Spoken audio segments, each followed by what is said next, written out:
இன்று நம்முடைய பாரதிய ஜனதா கட்சியினுடைய தேர்தல் பிரச்சாரம் கோயம்புத்தூர் பாராளுமன்ற தொகுதியில் நம்முடைய மலைவாழ் மக்கள் வாழக்கூடிய ஆணைக்கட்டியிலிருந்து ஆரம்பித்து அதன் பிறகு முடித்துவிட்டு சின்ன தடாகம் பகுதியில் இருக்கும் நிறைய பிரச்சனைகள் இருக்கக்கூடிய பகுதி செங்கல்சூளை கடந்த 3 ஆண்டு காலமாக இந்த பிரச்சனை விஸ்ரூபம் எடுத்திருக்கிறது. திராவிட முன்னேற்ற கழகத்தை பொறுத்தவரை ஒரு தூங்கிட்டு இருக்கிற குழந்தைய கிள்ளி வைப்பாங்க, அழுவ ஆரம்பிச்சுன்னு அடுத்து திரும்ப வந்து தொட்டில் ஆட்டுவாங்க. இது பொள்ளாச்சியில் தேங்காய் நார் காயர் அதுக்கு இந்த பிரச்சனையை நம்ம பார்த்தோம். அதன் பிறகு நாங்கள் எல்லாம் குரல் கொடுத்தவுடன் அதுக்கு தீர்வு கிடைச்சது. இன்னைக்கு தடாகத்தினுடைய செங்கல் பிரச்சனையும் அதே தான். அதனால் உறுதிமொழி கொடுத்திருக்கின்றோம். இந்த தீர்வையும் கூட நாங்கள் பெற்றுக் கொடுக்கின்றோம். மத்திய அரசு சார்பாக எந்த பிரச்சனையும் உங்களுக்கு வராது. மாநில அரசு அவர்களாக ஏற்படுத்தக்கூடிய பிரச்சனைக்கும் நாங்கள் தீர்வு கொடுக்கின்றோம் என்று. அது மட்டும் இல்ல, தடாகம் பகுதி பார்த்தீங்கன்னா நிறைய இன்டர்நேஷனல் லெவலில் வாலிபால் பிளேயர் உருவான ஒரு பகுதி. ஆனால் இன்னைக்கெல்லாம் பார்த்தீங்கன்னா சாதாரணமாக இங்கே விளையாடக்கூடிய வசதிகள் கூட இல்லை, ஒரு விளையாட்டு மைதானம் கூட இல்லை. அதற்கும் உறுதிமொழி கொடுத்திருக்கின்றோம். நம்முடைய கேலோ இந்தியா அதனுடைய நோக்கமே கிராமப்புறத்திலிருந்து இளைஞர்கள் விளையாட்டு போட்டியில் விளையாடி தேசிய அளவில் வரணும், அதன் பிறகு ஒலிம்பிக்ஸுக்கு போகணும். அதற்கும் நாங்கள் ஆதரவு கொடுக்கின்றோம் என்று சொல்லியிருக்கின்றோம். இதை தாண்டி நண்பர்களுக்கு கேள்வி இருந்தால் கேளுங்க, நான் பதில் சொல்றேன். கச்சத்தீவு விவகாரத்தை பொறுத்தவரைக்கும் இலங்கை அரசு இந்திய அரசு இதுவரைக்கும் எந்த மாதிரி எங்களுக்கு எந்த தகவலும் வரல, கச்சத்தீவு தொடர்பா எந்த ஒரு கோரிக்கை மனுவுமே எதுவுமே வரல. யாருங்கண்ணா? இலங்கையிலிருந்து கரெக்டுங்கண்ணா. இப்பதாங்க மத்திய அரசு சார்பில் தொடர்பா அடுத்த என்ன நடவடிக்கை எடுக்கணும்? அண்ணே, ஒரு விஷயத்தை நாம் புரிந்து கொள்ள வேண்டும். 2014 சுப்ரீம் கோர்ட்ல நம்முடைய மூத்த வழக்கறிஞர் முகுல் ரட்டோகி அந்த மாதிரி நிறைய அப்பவே டிஸ்கஷன்லாம் போயிருக்குங்கண்ணா. அரசனுடைய நிலைப்பாடு எப்படி இருக்கணும், 2015 அரசனுடைய அஃபிடவிட் எல்லாம். ஆனா இன்னைக்கு தான் இந்த புது இன்ஃபர்மேஷனை வெளியே கொண்டு வந்திருக்கும். குறிப்பாக இந்த புது இன்ஃபர்மேஷன் கிளாசிஃபைடாக இருந்த இன்ஃபர்மேஷன் இது சில நபர்களுக்கு மட்டும் தெரிந்த இன்ஃபர்மேஷன். ஏன்னா கச்சத்தீவு பார்த்தீங்கன்னா இந்த அக்ரிமெண்டே குறிப்பாக இந்திரா காந்தி அவர்களுக்கு, கலைஞர் கருணாநிதி அவர்களுக்கு ஒரே ஒரு அமைச்சர் 3 பேருக்கு மட்டும்தான் தெரியும். பாராளுமன்றத்தில் உள்துறை அமைச்சர் ஸ்வரன் சிங் அவங்க பேசினாங்க, அப்ப எல்லாம் வெளிநடப்பு பண்ணாங்க. ஆனா இன்னைக்கு தான் சாரி அண்ணா உங்களுக்கு வெயிட் பண்ணோம், இன்னைக்கு தான் முதலாக இந்த இன்ஃபர்மேஷன்ல வெளியே வந்த பிறகு இன்னைக்கு நாம 2-3 கோரிக்கையை வைத்திருக்கின்றோம். இந்த கச்சத்தீவை பொறுத்தவரை முதல் விஷயம் நம்முடைய தமிழக மீனவ சொந்தங்களுக்கு பாதிப்பு இல்லாமல் இருக்கணும். அப்ப ஆர்டிகல் 6 இருந்துச்சு. கச்சத்தீவு இலங்கைக்கு கொடுத்த பொழுது கூட ஆர்டிகல் 6 என்ன சொல்லுச்சுன்னா இந்திய மீனவர்கள் கச்சத்தீவை பயன்படுத்தலாம்னு இருந்துச்சு. அப்படி பாத்தீங்கன்னா டெக்னிக்கலா இந்திய எல்லை கச்சத்தீவு வரைக்கும் இருந்துச்சு. அதையும் கூட ஒரு ஃப்ராடுத்தனம் பண்ணி ஆர்டிகல் 6 எடுத்துட்டாங்க. இன்னைக்கு நாங்கள் கேட்பது உடனடியா இதற்கு தீர்வு கொடுக்கணும். தீர்வு கொடுப்பதற்கு முன்பு 2 நாடுகளுக்கு இடையில பாத்தீங்கன்னா நம்ம கச்சத்தீவை கொடுத்தோம், இலங்கையிலிருந்து நமக்கு எதுவுமே கிடைக்கல. இந்தியாவுடைய வேறு காலகட்டத்தில் இதே காங்கிரஸ் காலகட்டத்தில் நிறைய பவுண்டரி சொல்யூஷனுக்கு தீர்வு கொடுத்த பொழுது நாம ஒன்று கொடுப்போம், அவங்க ஒன்று கொடுப்பாங்க. ஆனா கச்சத்தீவை பொறுத்தவரை நாம மட்டும்தான் கொடுத்திருக்கோம், நமக்கு ரெசிப்ரோக்கல் எதுவுமே இல்லை. அப்ப நம்முடைய மீனவர்கள் கச்சத்தீவை திரும்ப பயன்படுத்துவதற்கு அனுமதியா, அல்லது நம்முடைய மீனவர்கள் அந்த பகுதியில் போய் ஆழ்கடல்ல மீன் பிடிப்பதற்கு லைசன்சிங் அரேஞ்ச்மெண்டா, இதையெல்லாம் மத்திய அரசு செய்ய வேண்டும் என்று நாங்கள் வேண்டுகோள் வைக்கின்றோம். ஆனா இன்னைக்கு நீங்க பார்த்திருப்பீங்க, ஜெய்சங்கர் அவர்களே உள்ள வந்திருக்கிறாங்க, பேச ஆரம்பிச்சிருக்கிறாங்க. எல்லா விதமான தீர்வுகளுக்கும் முயற்சி எடுக்கின்றோம் என்கின்ற வார்த்தையை சொன்ன பிறகு தீர்வு நிச்சயமாக கிடைக்கும் என்று நம்புகின்றோம். ஆனால் உங்களுக்கு தெரியும், அதே நேரத்தில் 2 அரசுகள் பேசி முடிவெடுக்க வேண்டிய தருணம். இன்னைக்கு நம்முடைய வெளியுறவுத்துறை அமைச்சர் ஜெய்சங்கர் அவர்கள் சொல்லியிருக்கின்றார்கள், இந்த பிரச்சனைக்கான எல்லா தீர்வையும் எல்லா கோணத்திலும் அணுகப் போகின்றோம் என்று. அதனால் நிச்சயமாக இதற்கு ஒரு தீர்வு கிடைக்கும் என்கின்ற நம்பிக்கை எங்களுக்கு இருக்கு. பாஜகவுடன் கூட்டணி சேர்ந்தால் டெபாசிட் கிடைக்காது, அது யாரா இருந்தாலும் கிடைக்காது அப்படின்னு சீமான் மறுபடியும் சீமான் அண்ணனுக்கு சின்னம் இல்ல, ஓட்டும் இல்ல. இப்ப அண்ணாமலை மேல சீமான் அண்ணன் உட்கார்ந்துட்டார். இப்ப என்ன அண்ணாமலை சீமான் அண்ணன் ஸ்லீப்பர்ஸ் இல்ல அப்படியா, இல்ல சீமான் அண்ணன் அண்ணாமலையோட ஸ்லீப்பர்ஸ் இல்ல? சீமான் அண்ணன் பொறுத்த வரைக்கும் இளைஞர்கள்லாம் எந்த பக்கம் வர்றாங்கன்னு தெரியும், பெண்கள் எந்த பக்கம் வர்றாங்கன்னு தெரியும், தாய்மார்கள் எந்த பக்கம் வர்றாங்கன்னு தெரியும். இன்னைக்கு களத்துல பாரதிய ஜனதா கட்சி தனித்து நிற்கிறது, நம்முடைய கூட்டணி தேசிய ஜனநாயக கூட்டணி தனித்து இருக்கிறது. மக்களுக்கு தெரியும் மோடி ஐயா திரும்ப வரப்போறாங்க, ஆதரவெல்லாம் தேசிய ஜனநாயக கூட்டணிக்கு வரணும். அதனால ஏற்கனவே சொல்லியிருக்கின்றேன், சீமானனை பொறுத்த வரைக்கும் இதெல்லாம் பேசதான் செய்வாங்க, அதெல்லாம் பெருசா கட்டுக்காதீங்க. கச்சத்தீவு விவகாரத்துல 10 ஆண்டுகளா பாஜக ஆட்சியில் இருக்கு, அதோட ஆவணங்கள் பெறுவதற்கு RTI அவசியம் என்ன? அண்ணா கரெக்ட். இதை நாங்கள் இப்பதான் தீவிரப்படுத்தி இருக்கோம். உண்மையை சொல்லணும்னாங்கன்னா பாரதிய ஜனதா கட்சியினுடைய அபிஷியல் நிலைப்பாடு தமிழ்நாட்டில் 2 ஆண்டுகளுக்கு முன்புதான் நாங்கள் சொல்லியிருந்தோம், கச்சத்தீவு நமக்கு வேண்டும், எங்களுடைய அபிஷியல் நிலைப்பாடு. அதன் பிறகு ஒரு வேலையை செய்யறோம். ஏன்னா கச்சத்தீவு எதுக்கு வேணும்னா, நமக்கு ஏதோ ஒரு லேண்ட் மாஸ் வேணும், ஒரு நிலம் வேணும், அதுக்காக கச்சத்தீவு வேணும்னு இல்லை. ஆனால் இந்தியாட்டில் இல்லாத நிலப்பரப்பா அந்த சில கிலோமீட்டர் கொண்டு வந்து கொடுக்க போது அது நோக்கம் கிடையாதுன்னா. கச்சத்தீவு ஏன் வேண்டும் என்றால் தமிழக மீனவர்களுடைய பிரச்சனையை அப்பத்தான் தீர்க்கவே முடியாது.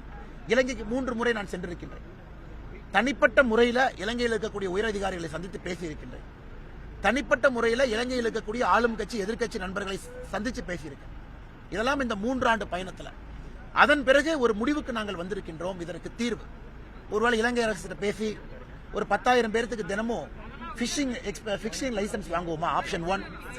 இல்ல கச்சத்தீவில் திரும்ப நம்முடைய தமிழக மீனவர்கள் பயன்படுத்துவதற்கு மட்டும் அனுமதி வாங்குவோமா, ஆப்ஷன் 2. இல்ல கச்சத்தீவையே திரும்ப கேட்போமா, ஆப்ஷன் 3. இதையெல்லாம் இந்த 3 ஆண்டு காலமாக தொடர்ந்து பார்த்து கொண்டு வந்து அதன் பிறகு ஜெய்சங்கர்ஜியை சந்திச்சு பேசி இன்னைக்கு ஒரு நிலைப்பாடுன்னா இது எப்படி கொடுத்தாங்க, என்ன மர்மம். ஆனால் நீங்க பாருங்க 3 ஆண்டுகளாக நாங்க கன்சிஸ்டன்டா இருக்கோம். என்னுடைய நிலைப்பாடுல எந்த மாற்றம் இல்லை. இதற்கு முன்னாடி கச்சத்தீவை பத்தி யார் பேசினாங்கன்னா 2019 பேசினாங்களா, 2016 பேசினாங்களா? இன்னைக்கு பாரதிய ஜனதா கட்சி டெக்னிக்கலா, சயின்டிபிக்கா, லீகலா பேசுறோம். இல்ல நாங்க தனி கப்பற்படை அனுப்புவோம், நாங்க நெய்தல் படை அனுப்புவோம் அப்படிலாம் பேசல. நாங்கள் சயின்டிபிக்கா, லீகலா அதுக்கு ஒரு சொல்யூஷன் வேண்டும் என்று பார்க்கின்றோம். அது நடக்கும் என்று நம்புகின்றோம். அது தீர்வை நோக்கி சென்று கொண்டிருக்கின்றோம். கச்சத்தீவு ஆர்டி விவகாரம் இதெல்லாம் ஒரு தவறான விஷயம், புழுகு மூட்டை அப்படின்னு சொல்லி ஒரு பாஜக தலைவர் சுப்பிரமணிய சாமி ஒரு விமர்சனம் வச்சிருக்காரு. கோவம் வரத்தானே செய்யும், எல்லாத்துக்கும் கோவம் வரத்தானே செய்யும். இத்தனை காலமா அவங்கள என்னென்ன பண்ணாங்க, நாங்க வெளியே கொண்டு வந்திருக்கோம்ல. 1974க்கு பிறகு 26, இன்னைக்கு ஒரு 46, 50 வருஷம். 50 வருஷத்துக்கு பிறகு முதலா மக்களுக்கு தெரியுது, ஓ மீட்டிங்ல என்ன நடந்துச்சு, அதெல்லாம் அவங்க செஞ்சிருக்கலாம். இத்தனால ஏன் செய்யல, அந்த ஆட்டி அவங்க போடல.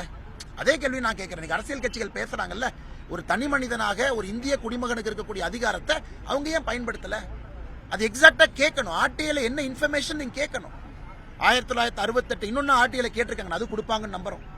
இந்திரா காந்தி அவர்களும் செனநாயக்கா அவர்களும் 1968 என்ன பேசினாங்க, 74 என்ன பேசினாங்க, அதை இத்தனை காலமாக செய்ய தவறியவர்கள் நாங்கள் ஒரு காரியத்தை செய்கின்றோம் என்று தெரிந்த பிறகு என் மீது பாய்வது என்ன நியாயம்? I am just a messenger. நானும் உங்களை போல ஒரு செய்தியாளர் தான். கச்சத்தீவு விஷயம்ல என்ன நடக்குதுன்னு உங்க முன்னாடி கொண்டு வந்து வைக்கிறேன். என் மீது பாய்ச்சல் காட்டுவதில் என்ன நியாயம் இருக்குன்னு தான் நான் கேட்டேன். உங்க கட்சி தலைவரே உங்க மேல பாய்றாரு. அவர் எங்க கட்சி தலைவர் கிடையாதுல்ல. அவர் தொடர்ந்து கடந்த 5 ஆண்டு காலமா கட்சியில் எந்த பொறுப்புல இருக்காரு? விரக்தியில் இருக்காரு, பொறுப்பில்லைன்னு இருக்காரு, மோடிஜியை திட்டிட்டு இருக்காரு. தமிழ்நாட்டு மக்கள் எல்லோருக்கும் தெரியும். சுப்பிரமணிய சாமி ஐயா யார் என்பது எல்லோருக்கும் தெரியும்.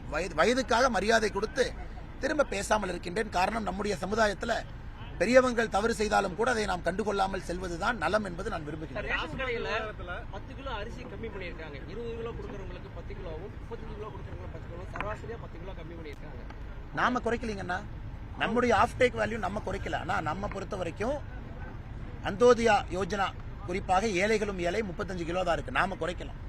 இவங்க பிரச்சனை என்னன்னா, இவங்க புரிஞ்சுக்கணும், காவேரியில தண்ணீர் குறைந்த பிறகு ஃபுட் கார்பரேஷன் ஆஃப் இந்தியாவுடைய டெல்டா பகுதியினுடைய ஆஃப் டேக் மட்டுமே 8.25 லட்சம் டன்ல இருந்து 5.25 லட்சம் டன்னுக்கு வந்திருக்கு. இவங்க பண்ண காமெடினால, இந்தி கூட்டணி காமெடினால 3 லட்சம் டன் நெல் மகசூல் குறைந்திருக்கிறது. அப்படி இருந்தாலும் கூட பேலன்ஸ் பண்ணி மத்திய அரசு வேலை இடத்துல இருந்து கொடுக்கும். இன்னைக்கு இவங்களே காவிரி பிரச்சனையை உருவாக்குவாங்க, இவங்களே மகசூலை குறைப்பாங்க, இவங்களே ரேஷன் கடையில மத்திய அரசு அனுப்பி வைக்கக்கூடிய 10 கிலோ குறைச்சாங்கன்னா என்ன நியாயம் பண்ண? இது எல்லாம் தமிழக மக்கள் பார்த்து கொண்டிருக்கின்றார்கள். 2024 தேர்தலில் பேசுவாங்க.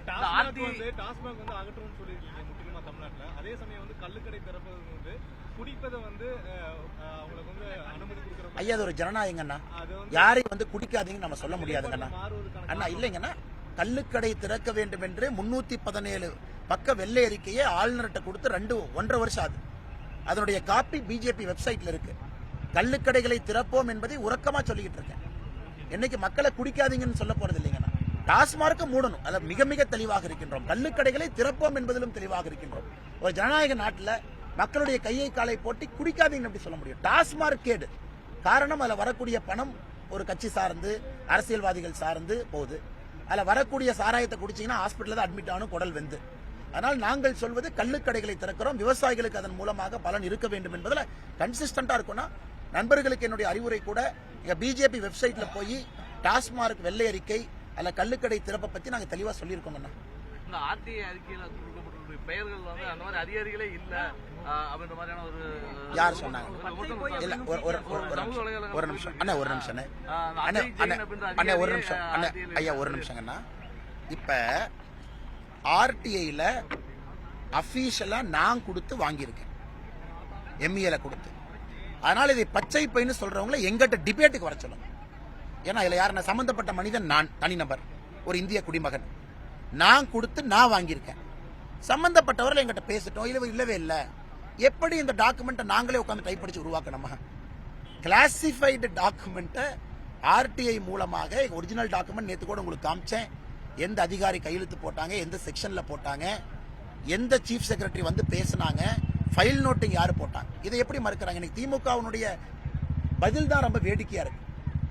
கலைஞர் கருணாநிதி அள்ளி பேசவே இல்லைன்னு யாரும் சொல்லல, டாக்குமெண்ட் யாரு கொடுத்தாங்கன்னு தான் கேட்கறாங்க. இதுல இருந்தே தெரியவில்லையா திமுகவுடைய பச்சை பொய்? நன்றி.